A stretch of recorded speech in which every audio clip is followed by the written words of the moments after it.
జీవితాల గురించి వాటి నడిపించినందుకై దేవా మీకే కృతజ్ఞత స్తోత్రములను చెల్లిస్తున్నాము నాయన.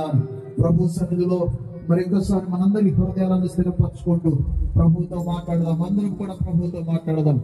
అందరము ప్రభుతో మాట్లాడదాం. ఈ రాత్రి దేవుడు ఒక నూతనమైనటువంటి స్థితిలో మనందరి జీవితాలను ప్రతిష్ఠించినట్లుగా ఆయన జ్ఞానములో మనల్ని నింపి ఆయన కృపా దర్శనములో మన జీవితాలను స్థిరపరచునట్లుగా ప్రభువునికి మన జీవితాలను అప్పగించుకుందాం. ప్రభువునికి మన జీవితాలను అప్పగించుకుందాం.